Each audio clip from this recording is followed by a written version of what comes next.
Las enormes puertas de la Cámara del Consejo Galáctico se abrieron con un silbido.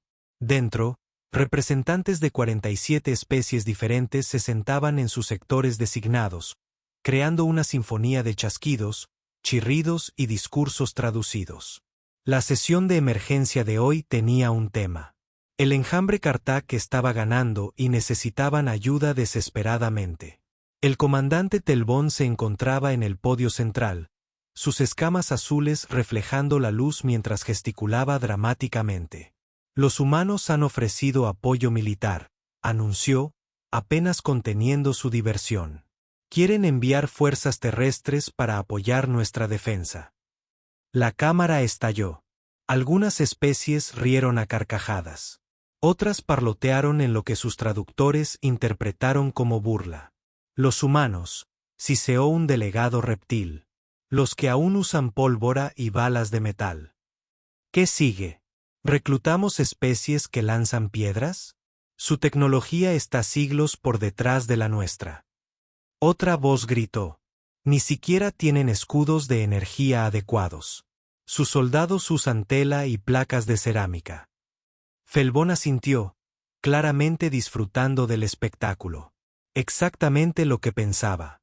Sin embargo, ofrecen 50.000 soldados sin coste alguno para nosotros.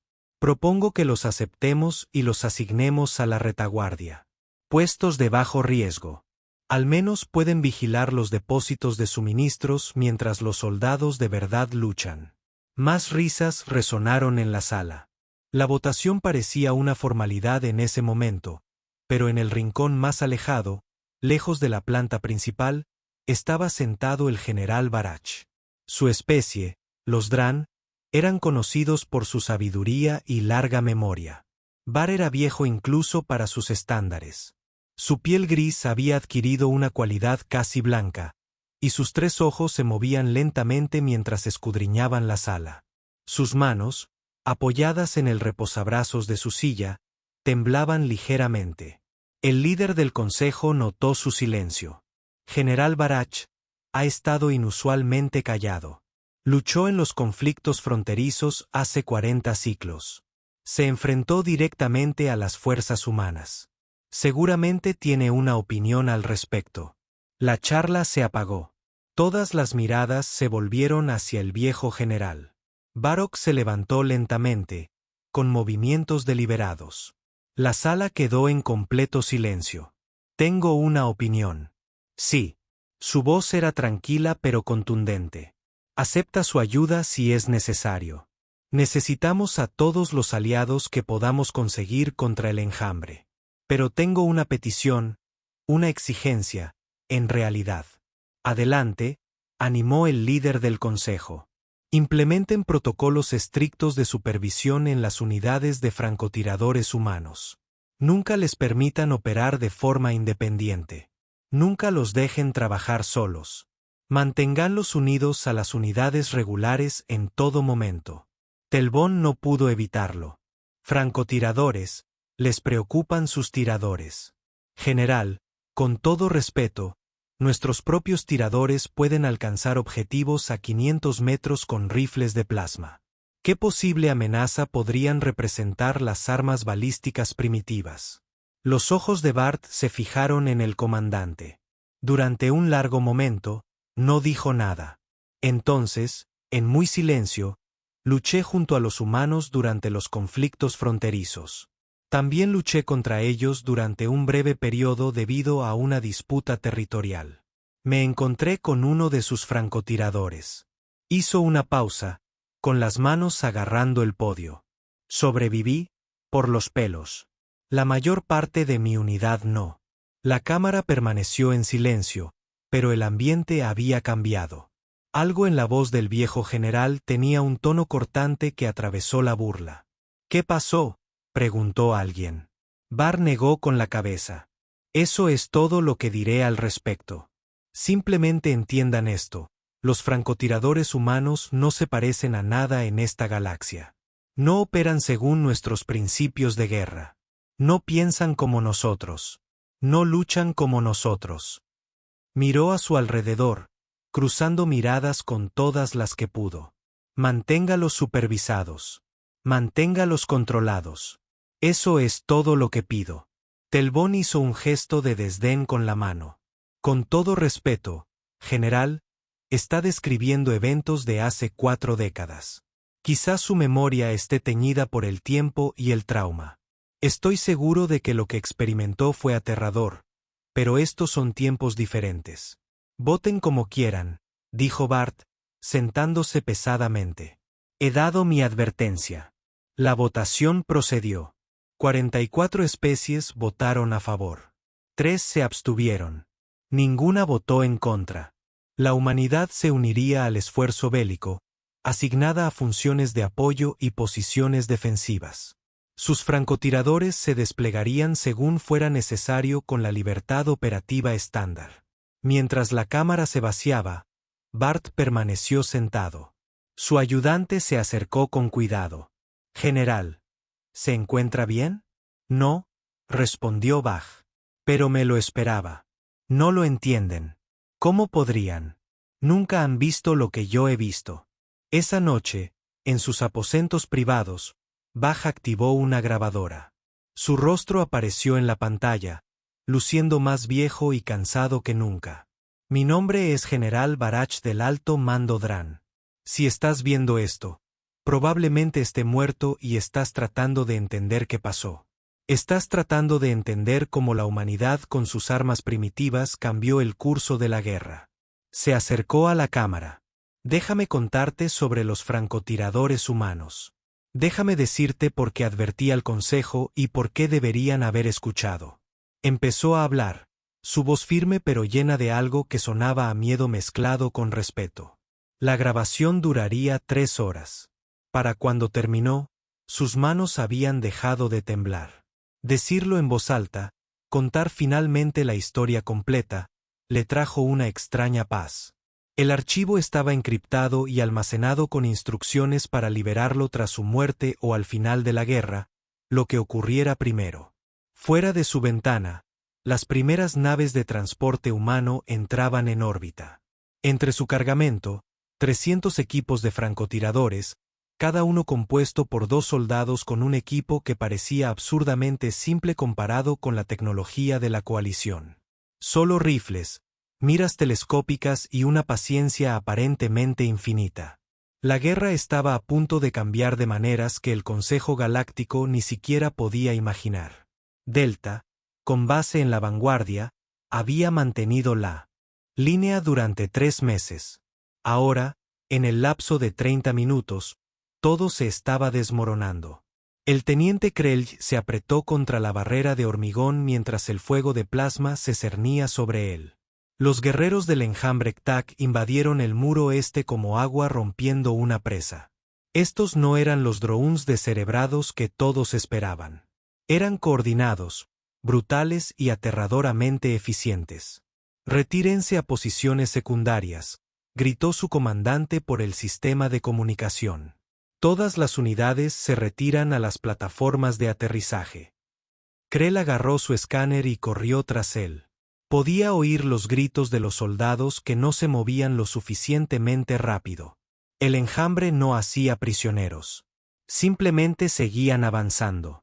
Oleada tras oleada de pesadillas chillonas con extremidades afiladas como cuchillas y saliva ácida. La evacuación fue un caos. Las naves aterrizaron, cargaron a quien pudiera alcanzarlas y despegaron bajo un intenso fuego. Krevel llegó al último transporte mientras la garra de un guerrero del enjambre raspaba la rampa que se cerraba. La nave se elevó hacia el cielo, dejando la base Delta ardiendo. «Comando, aquí el transporte 7», informó el piloto. «La base Delta ha caído. Somos los últimos en salir». Hubo una larga pausa al otro lado. Luego, transporte 7 negativo. «Seguimos mostrando señales amigas activas en la base». «Eso es imposible», argumentó el piloto. «Éramos la última nave». Una unidad humana se negó a la evacuación. La tercera compañía Charlie de los Rangers. Dijeron que cubrirían la retirada. Krell sintió un vuelco en el estómago. Había visto a los soldados humanos cuando llegaron a la base. Había unos 30 de ellos equipados con armas que parecían antigüedades comparadas con los rifles de plasma de la coalición. Parecían bastante amigables, pero nadie los tomó en serio. ¿Cuántos humanos quedaron?, preguntó alguien. 32. El transporte se quedó en silencio. 32 soldados contra todo un ejército de enjambre. Sería una masacre. A esos humanos les quedaban quizás minutos de vida. Pero entonces algo extraño empezó a suceder. Pasaron 6 horas, luego 12, luego 17.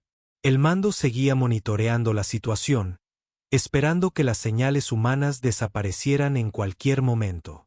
En cambio, algo más desaparecía. La estructura de mando del enjambre. Esto no tiene sentido, murmuró el oficial táctico, mirando sus pantallas. Los señores del enjambre están muriendo. Muertes a larga distancia, distancias de 2 kilómetros, a veces más. Disparos únicos. El enjambre tiene capacidad antiaérea. Otro oficial comentó, nuestras naves no podrían acercarse lo suficiente para ataques de precisión. No son nuestras naves. El oficial táctico extrajo los datos. Lo que sea que esté causando esto son armas balísticas terrestres de pequeño calibre. La comprensión se apoderó lentamente del centro de mando. Una palabra recorrió la sala como un reguero de pólvora. Francotiradores. Krelj se ofreció como voluntario para liderar un equipo de reconocimiento de vuelta a la base. Tenía que verlo con sus propios ojos. Cuando su lanzadera furtiva aterrizó a 3 kilómetros de las ruinas de Delta, la escena era surrealista.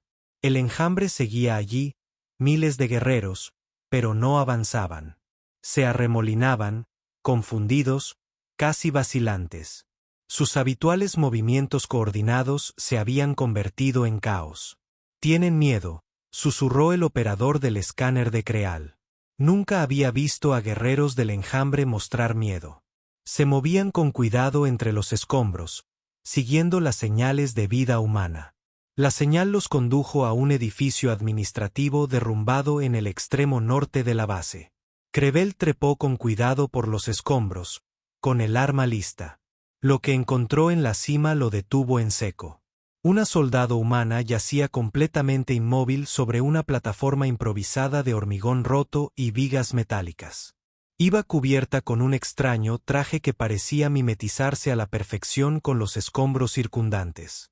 Si Krelj no hubiera sabido exactamente dónde mirar, la habría pasado de largo. Alrededor de su posición, había envoltorios de comida vacíos, bolsas de basura selladas, botellas de agua y una pequeña libreta llena de números y cálculos escritos a mano. Su rifle, un arma larga y mecánica con una mira enorme, apuntaba hacia las colinas lejanas donde el enjambre había establecido su puesto de mando. «Especialista Rachel Martínez», gritó Krell en voz baja. «Agáchate», respondió ella sin moverse. Su voz era tranquila, casi meditativa. «Tienen observadores con buena visión». Krelal se agachó. «¿Cuánto tiempo llevas aquí?» 19 horas en esta posición. 23 desde que tomamos posiciones defensivas. ¿No te has movido en 19 horas? No puedo. Estoy rastreando a su comandante supremo. Probablemente el Grande esté coordinando todo este sector. Pero es listo. Solo se deja ver unos segundos. He estado cronometrando su patrón. Cada 47 minutos, sale a observar el campo de batalla. 3,2 segundos de exposición, luego vuelve a cubrirse. Creal activó sus ópticas mejoradas y escudriñó las colinas distantes. Incluso con tecnología muy superior a la del ojo humano, no pudo ver nada más que rocas y árboles muertos. Esos son casi 4.000 metros. ¿Cómo es posible? El viento ha sido el problema, interrumpió Rachel. Cambia cada 20 minutos aproximadamente. La diferencia de temperatura entre el suelo y el aire crea corrientes impredecibles. Lo he estado cartografiando, esperando el momento oportuno. Hizo una pausa. También tuve que tener en cuenta la rotación de tu planeta. Me llevó un rato calcular el efecto Coriolis. El estándar diferente de 2.87 de la gravedad afecta la caída de la bala. Krell la miró fijamente.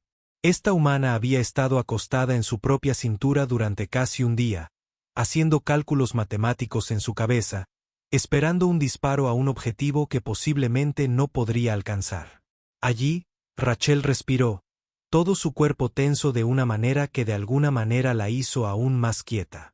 Vientos amainando, temperatura estabilizándose. Debe aparecer en 30 segundos. Krell miró por su mira. No vio nada. 20 segundos. Todavía nada. 10 segundos. Alcance 3872 metros, viento 2.1 del este. Humedad 63%. Temperatura bajando. Krell contuvo la respiración. 5 de 3. El rifle disparó una vez.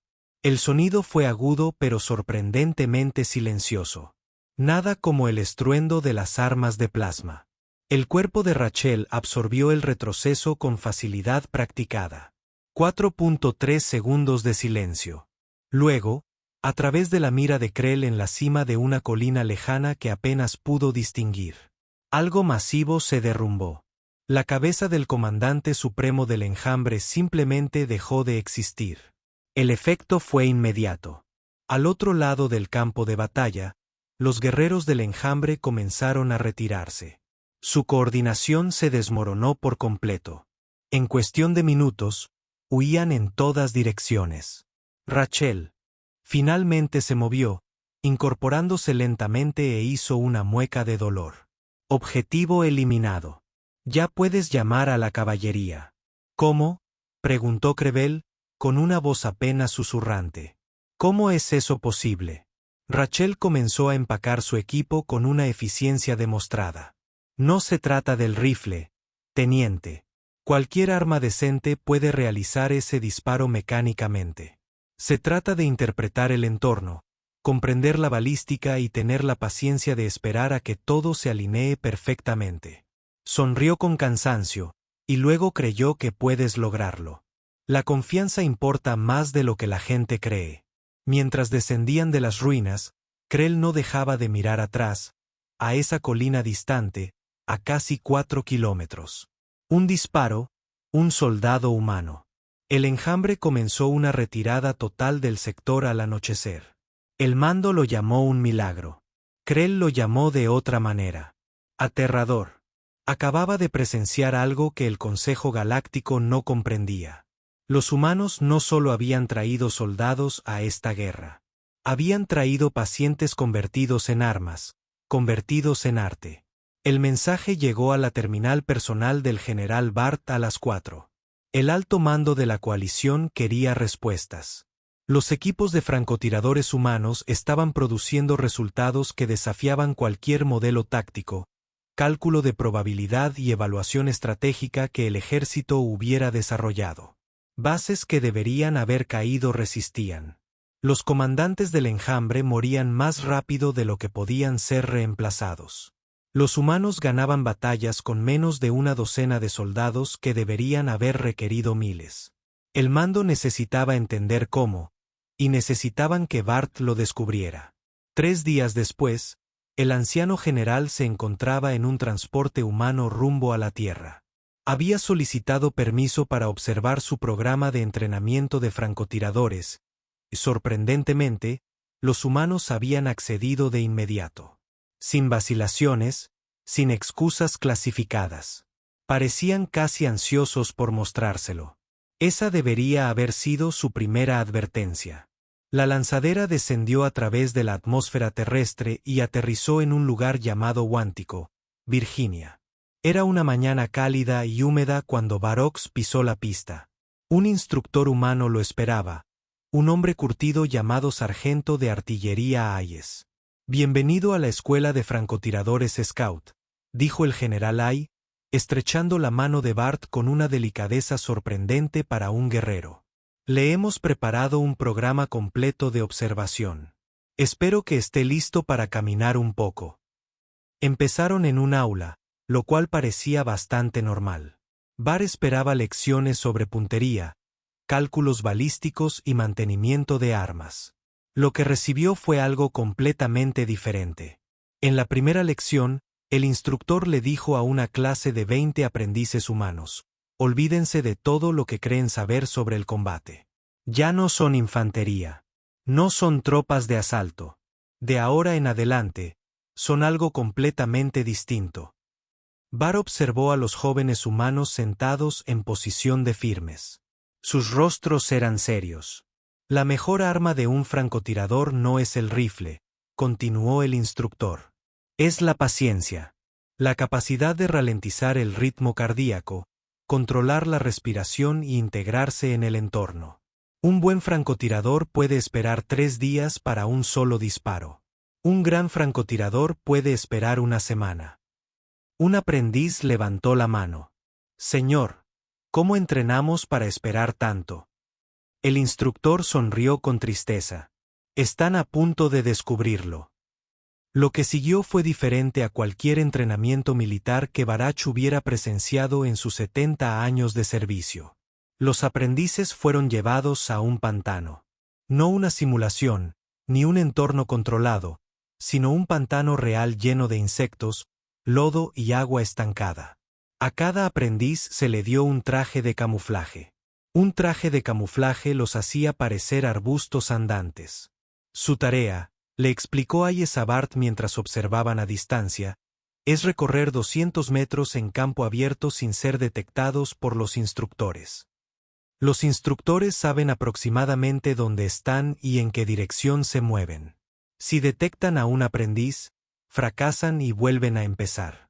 ¿Cuánto tiempo lleva esto?, preguntó Bart. De 6 a 12 horas para 200 m. Bart observaba a través de una lupa. El aprendiz se movía tan despacio que, incluso con sensores avanzados, apenas podía detectar el movimiento. Un joven llamado soldado Danny Thompson le llamó la atención. Danny se había posicionado cerca del borde del pantano y comenzaba su acecho. Pasaron las horas. Bart seguía observando la posición de Danny. El soldado se movía quizás 1 metro cada 30 minutos. Los mosquitos revoloteaban alrededor de su cara, posándose en sus ojos y piel expuesta. No los ahuyentó con el sudor. Ni siquiera parpadeó más rápido de lo normal.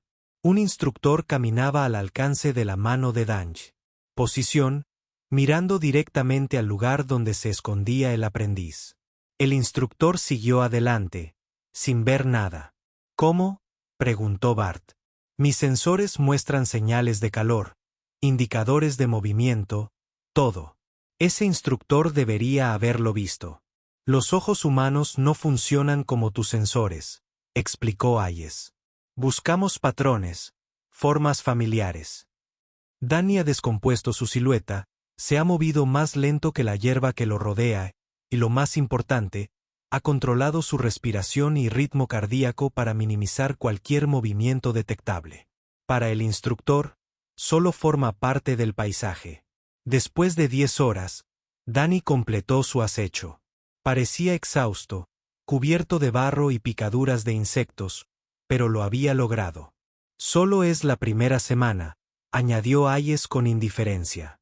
El entrenamiento se volvió más intenso a partir de ahí. Bart observó al aprendiz practicar tiro a distancias que creía imposibles. Un ejercicio involucraba blancos a 1800 metros. El aprendiz tuvo que calcular la velocidad del viento, la densidad del aire, la temperatura, la rotación de la Tierra e incluso la curvatura de la superficie de su planeta para realizar disparos precisos. Nuestra mayor muerte confirmada en combate supera los 3500 metros, mencionó Hayes. Eso equivale aproximadamente a 3,5 unidades de medida estándar. La bala estuvo en vuelo durante casi 7 segundos. El tirador tuvo que calcular dónde estaría el objetivo 7 segundos después. Bart sintió una sensación fría en el pecho. Eso no debería ser posible con armas balísticas. No debería serlo, coincidió Hayes. Pero es porque el tirador tuvo la paciencia suficiente para observar el objetivo durante 2 días, aprender sus patrones, mapear el terreno, medir cada factor ambiental y esperar el momento perfecto. El entrenamiento psicológico perturbó a Bart aún más que las habilidades físicas. Presenció una sesión donde un consejero trabajaba con los aprendices sobre la desconexión emocional. Cuando miras a través de esa mira, explicó el consejero, no puedes ver a una persona. No puedes pensar en su familia, sus esperanzas, sus miedos. Tienes que ver un objetivo, un problema que necesita solución. En el momento en que dudas, en el momento en que sientes compasión, has perdido efectividad. Una aprendiz la crió. Mano. ¿Cómo mantenemos nuestra humanidad si nos entrenan para suprimir la empatía? Esa es la parte más difícil. El consejero reconoció. Te compartimentas en la posición. Ya no eres humano. Eres un sistema de armas. Después de la misión, vuelves a ser humano. No es fácil. No es sano, pero es necesario. Bart observó a estos jóvenes humanos aprender a transformarse en algo que no estaba del todo vivo ni era del todo máquina. Se les enseñaba a formar parte del entorno mismo, partes vivas y palpitantes del terreno que podían esperar sin quejarse, sin movimiento, sin nada que los identificara como seres vivos. En su último día en la escuela, Hast llevó a Bart a un puesto de observación con vistas a un campo de entrenamiento. Hay 5 francotiradores en ese campo ahora mismo. Hay dijo que llevan 3 días allí. Tienen suministros mínimos, no tienen refugio y están a pleno sol. A ver si puedes localizarlos. Bart usó todos los sensores a su disposición. Imágenes térmicas, detección de movimiento, análisis químico. Tras 30 minutos de escaneo intensivo, encontró 2 posiciones. Tal vez.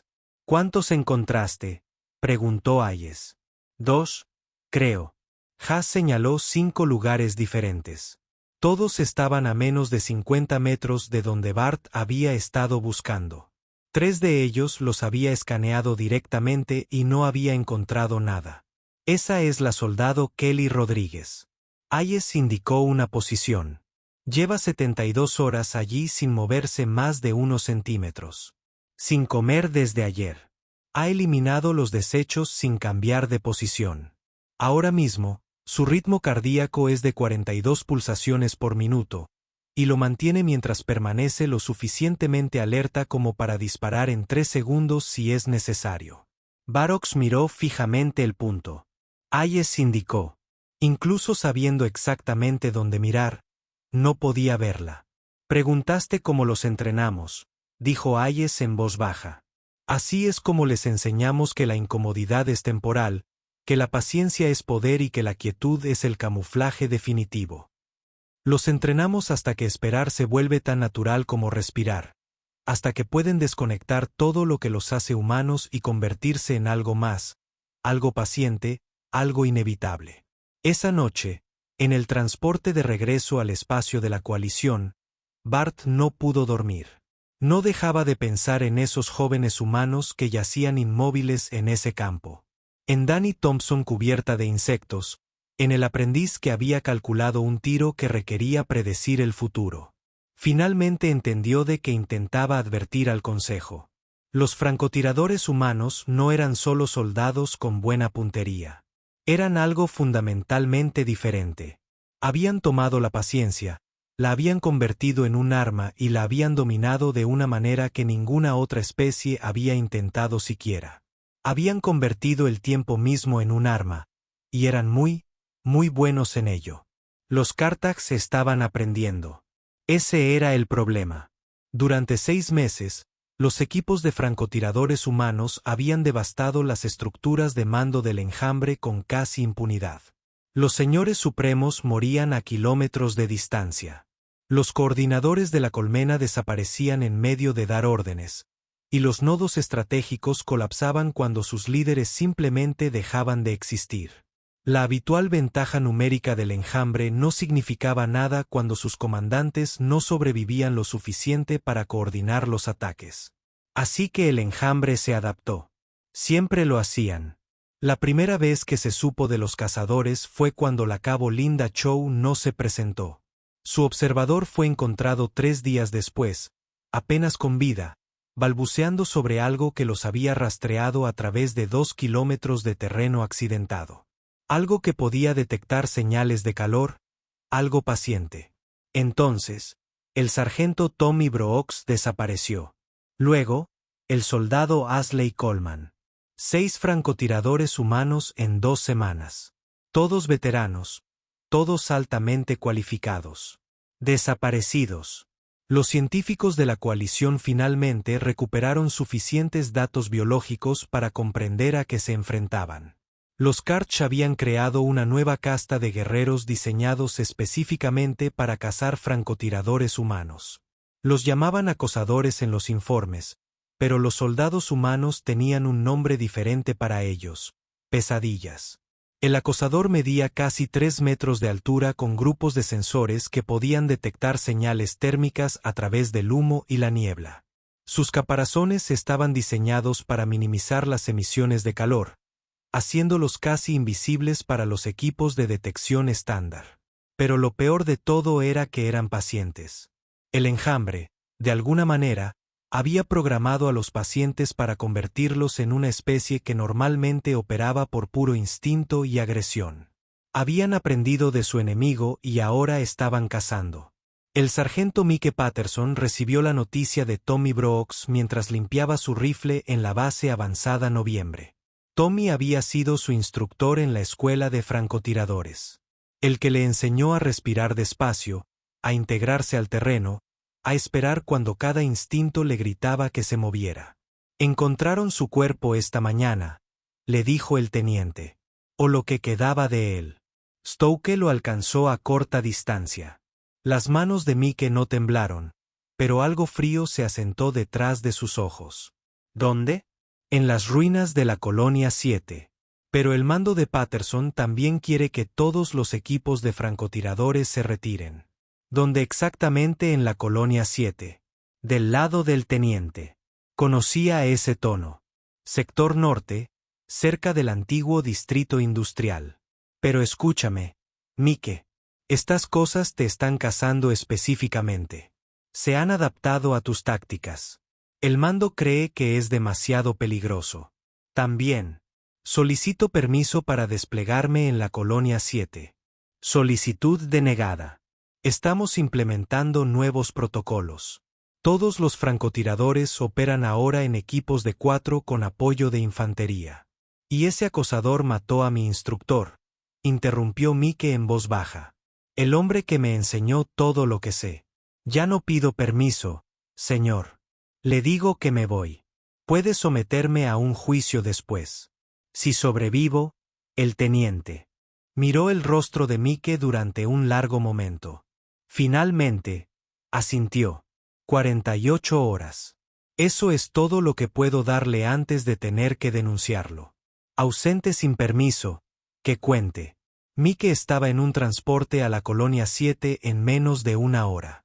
Las ruinas eran peores de lo que esperaba. El enjambre había golpeado con fuerza este lugar hacía 3 meses, y no quedaba nada más que edificios destrozados y vehículos quemados. Terreno perfecto tanto para el francotirador como para la presa. Terreno perfecto para una cacería. Mike encontró la última posición de Tommy al segundo día. Las señales eran claras para alguien que sabía qué buscar. Tommy se había instalado en un edificio de oficinas derrumbado. 3er piso, buena visibilidad.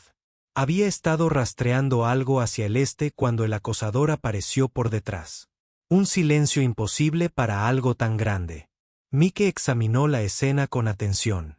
El acosador se había acercado desde una dirección que la mira térmica de Tommy no podía cubrir. Había usado la señal térmica restante del edificio para enmascarar su aproximación. Había tenido la paciencia de esperar a que Tommy se centrara en un objetivo lejano antes de atacar. Aprendieron de nosotros, susurró Mike a las ruinas vacías. Veamos cuánto aprendieron. Empezó a prepararse. No en las posiciones obvias, no donde un francotirador debería estar lógicamente. Mike sabía que el acosador vendría. Siempre regresaban a terrenos de caza exitosos. Así que preparó algo especial. Primero, creó una posición falsa en un tejado cercano. Colocó bolsas de calor en un patrón que imitaba la señal térmica humana, añadió un rifle de prueba e incluso instaló un sistema de goteo lento que crearía una condensación similar a la del aliento humano. Para los sensores térmicos, parecería un francotirador. Nido. Entonces encontró su verdadera posición en el sótano de un edificio adyacente, en un lugar sin visibilidad, sin valor estratégico, sin razón para que alguien estuviera allí. Se cubrió con escombros, material aislante, cualquier cosa que ocultara su señal de calor. Y luego esperó. Pasó la primera hora. Nada. Hora 5. Sentía calambres en las piernas. No se movió. Hora 12. La temperatura bajó. El cuerpo de Mike empezó a temblar involuntariamente. Lo obligó a detenerse con pura fuerza de voluntad, ralentizando su metabolismo, controlando cada músculo. Hora 18. Había orinado 2 veces en la bolsa recolectora sin cambiar de posición. Se le estaba acabando el agua. Nada. Hora 23. Movimiento. Los ojos de Mike lo siguieron sin mover la cabeza. Allí, una sombra que se movía mal, demasiado decidida, demasiado consciente. El acosador había llegado.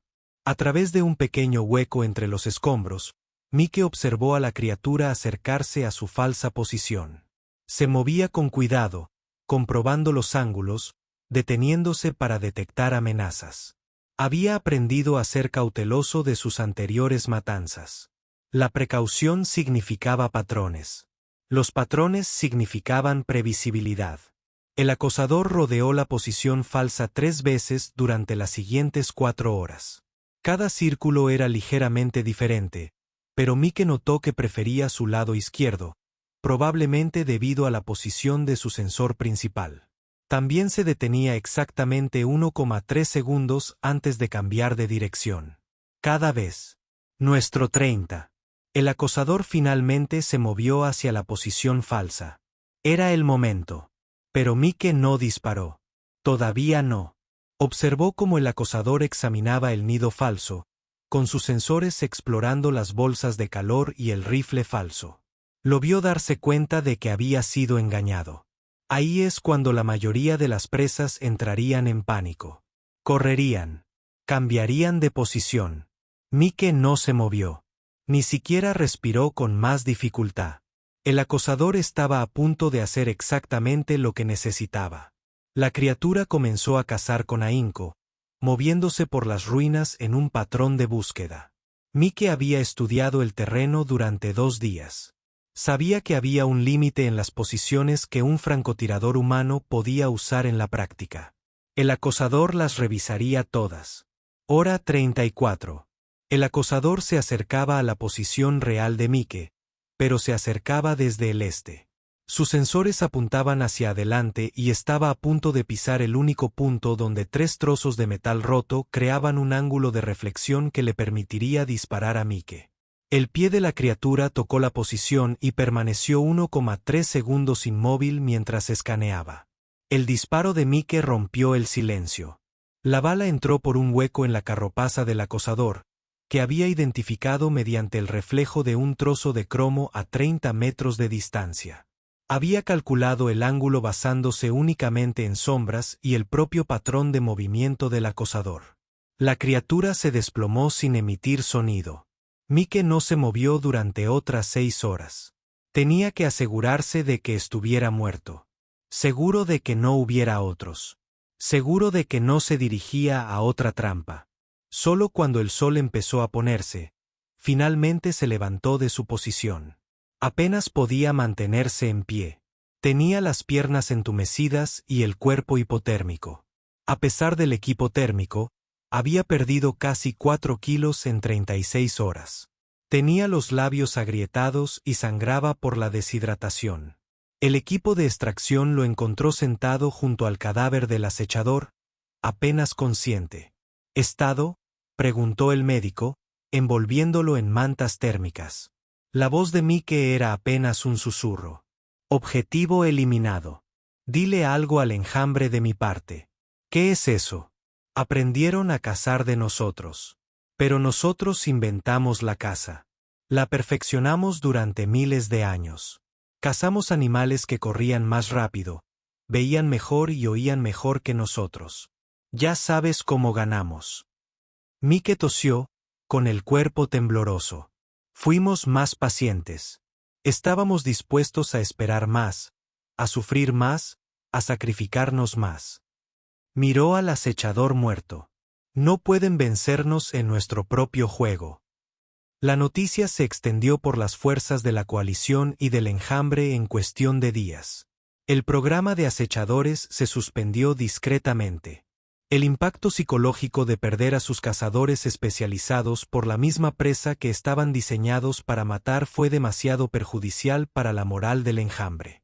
Pero lo más importante es que envió un mensaje que resonó en todas las especies de la galaxia.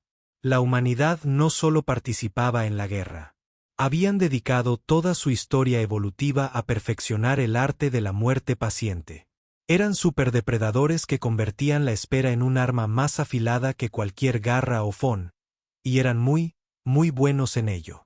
La guerra terminó un martes.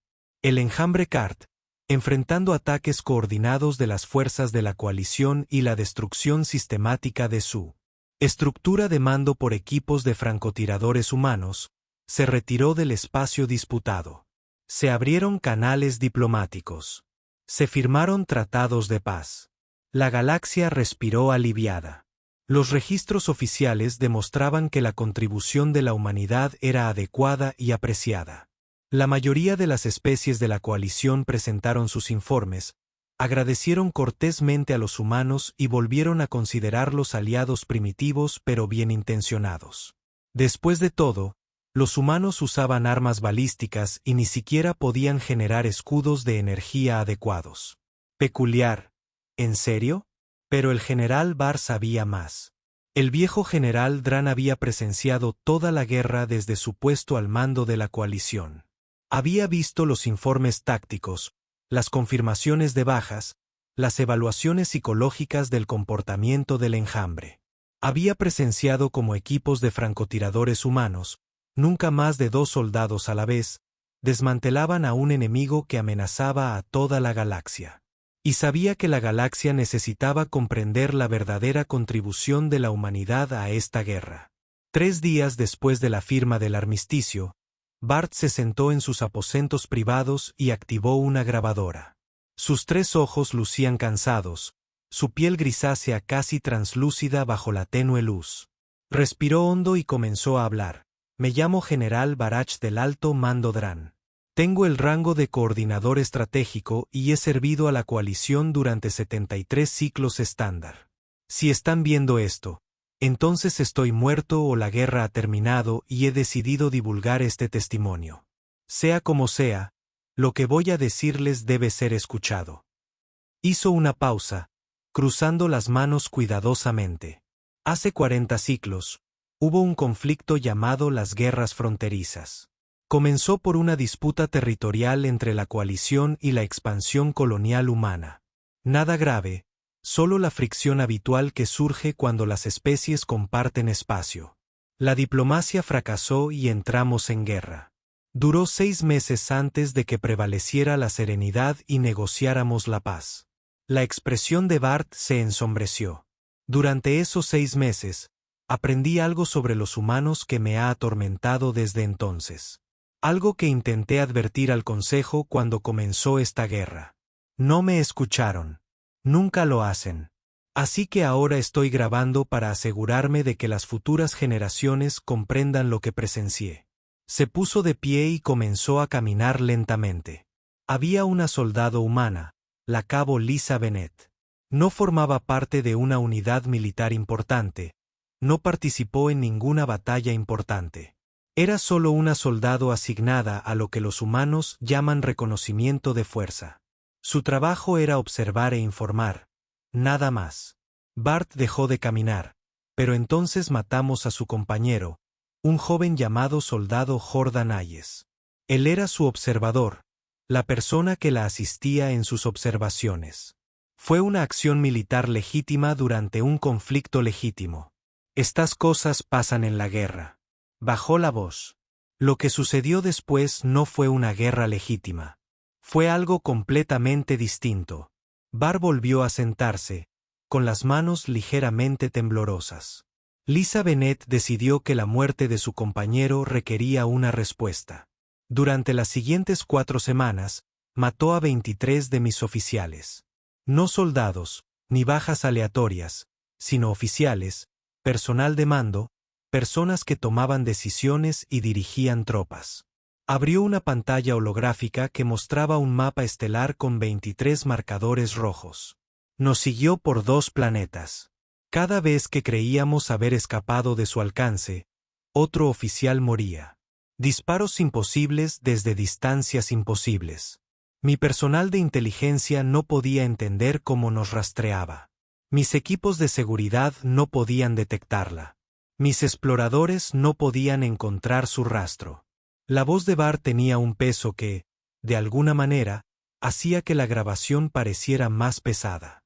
Yo lideraba una unidad de 30 guerreros de élite, lo mejor que los Dran podían ofrecer. Estábamos cazando a un soldado humano con un rifle primitivo y ella nos estaba matando uno a uno.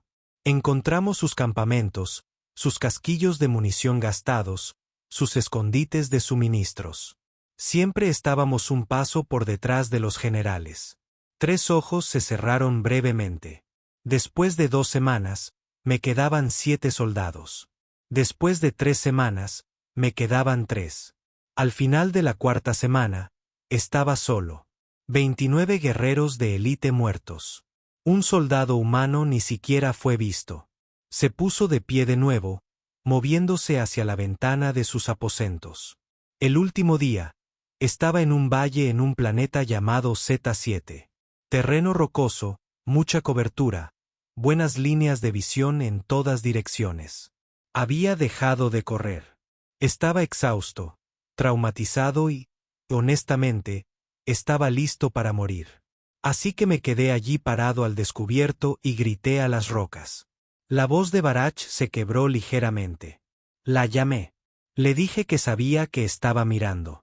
Le rogué que apareciera ella misma.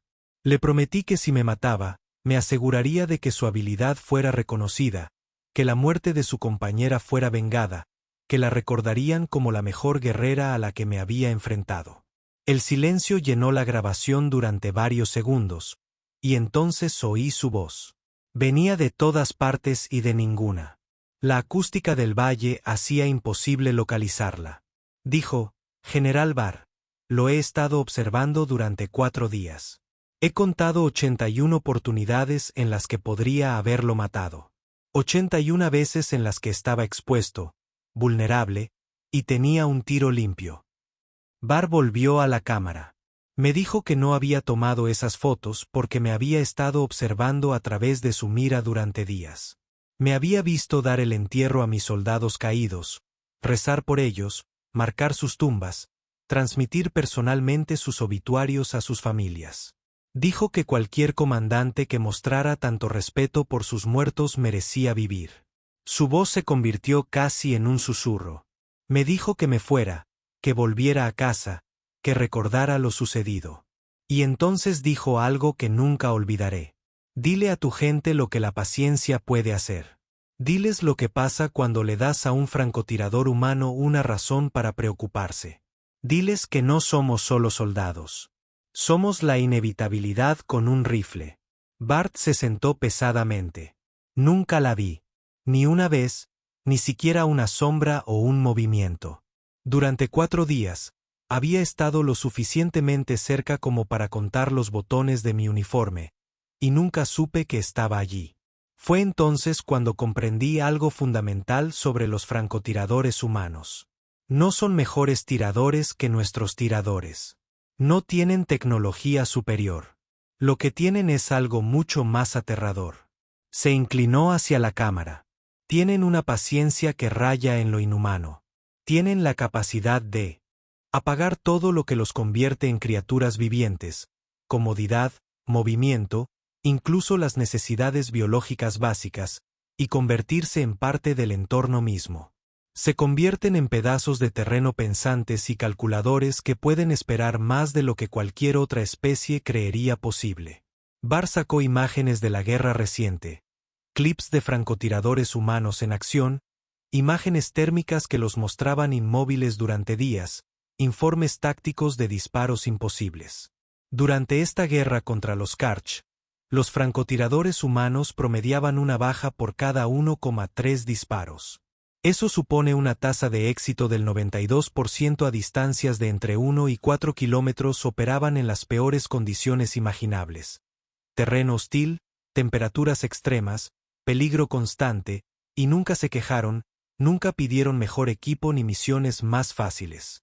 Destacó un informe en particular.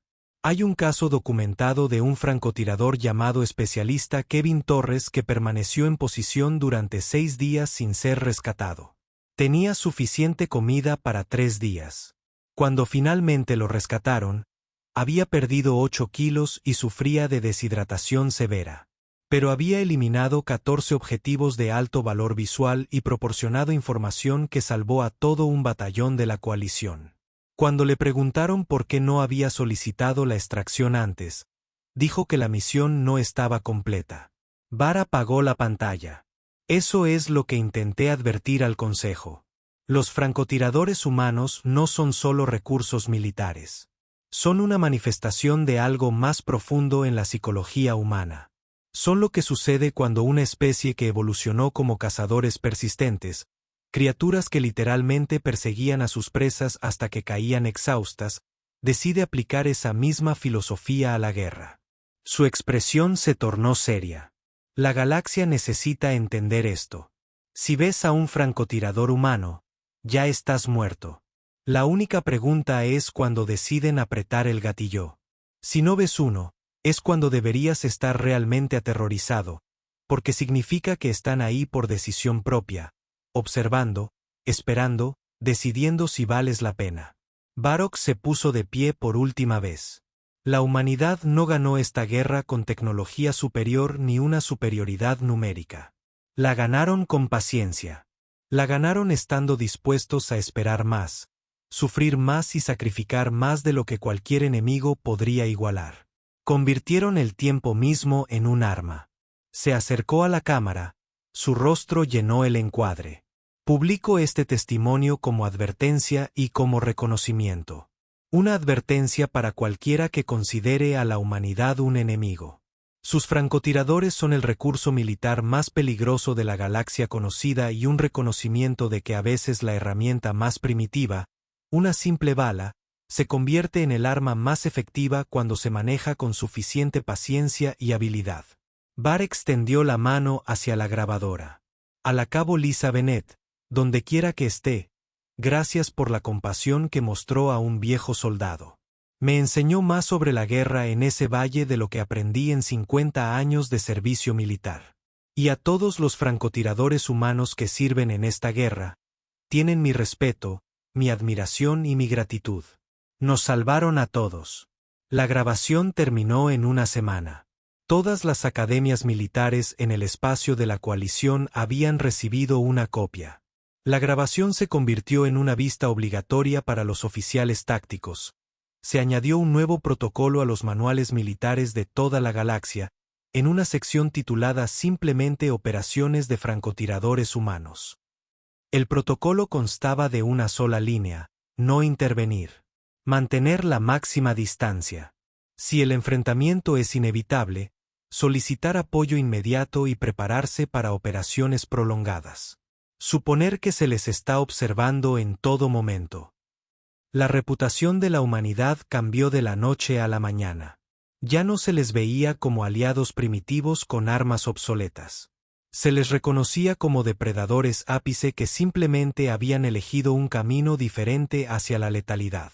Su paciencia no era una debilidad. Era su mayor fortaleza. Y todas las especies de la galaxia aprendieron una simple verdad. Se puede tener mejor tecnología, superioridad numérica y una potencia de fuego abrumadora. Pero si un francotirador humano decide que eres un objetivo, nada de eso importa, porque simplemente esperarán a que cometas un error. Y, al final, Todos cometemos errores. Solo hay que tener la paciencia suficiente para ver.